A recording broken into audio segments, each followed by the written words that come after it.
Today we're going to talk about something that goes way beyond just technology. We're actually going to look at the very foundation of democracy itself, and more importantly, a real plan to make it secure for all of us, well into the future. This quote, it really gets to the heart of it, doesn't it? It's not just some nice saying.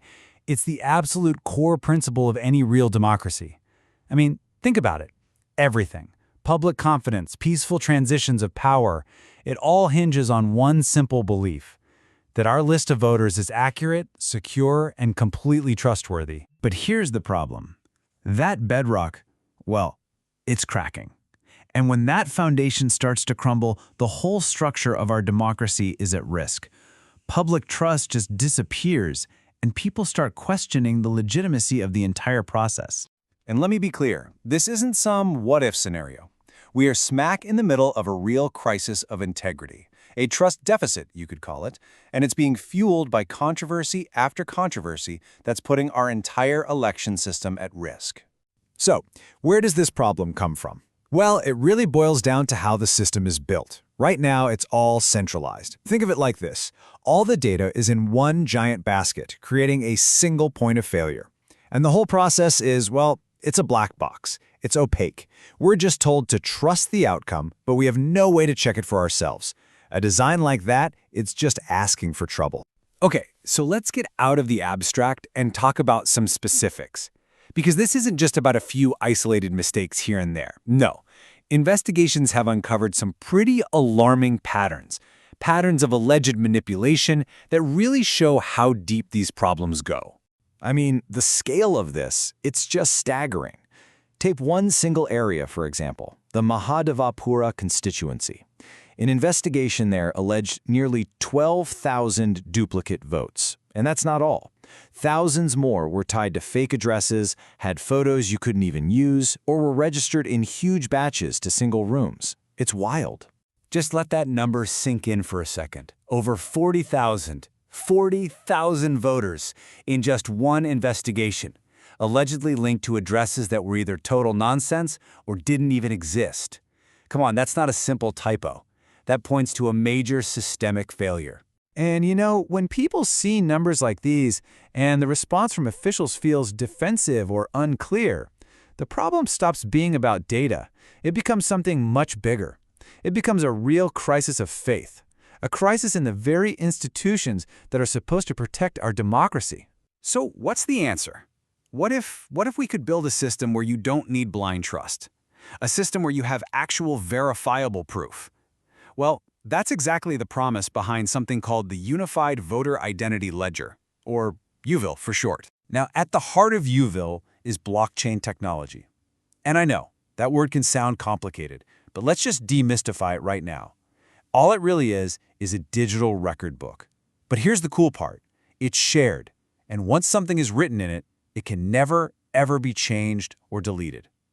It creates a permanent, transparent, and totally audible trail of every single thing that happens. This is a complete game changer. It's a total paradigm shift. We go from that old, opaque, centralized system to one that's transparent and secure because it's decentralized.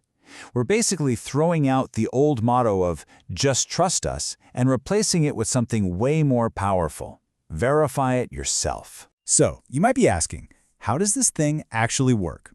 Well, UVIL is designed from the ground up with integrity, privacy, and security in mind. Trust isn't just something you hope for. It's literally built into the architecture of the system. Okay, here's the really clever part. It uses a hybrid data model. So think of it in two parts. On one hand, you have the on-chain data. This is what's on the blockchain for everyone to see. But it's all anonymous, just a voter ID, a biometric hash, things that prove integrity. Then, on the other hand, all of your sensitive personal information, your name, your address, your photo, that's stored off-chain in a totally separate, super secure vault. So you get the best of both worlds, absolute transparency and integrity with rock-solid privacy. And the whole process, from start to finish, has security baked in. First, data is captured on secure devices. It's then instantly checked against national ID databases. After that, smart AI makes sure there are no duplicates. only then is a secure, anonymous hash recorded on the blockchain. And remember, all the sensitive stuff is locked away separately. The entire workflow is built for one thing: trust. So yeah, we've got top-notch biometrics and that permanent audit trail, but there's another feature here that's truly revolutionary. It's called observer nodes. Get this. It allows political parties to have their own secure, read-only copy of the voter list. This means they can check it themselves in real time whenever they want. They go from being critics on the outside to auditors on the inside. This could finally end that whole cycle of suspicion. And listen, this isn't just some pipe dream. This is a real, actionable plan.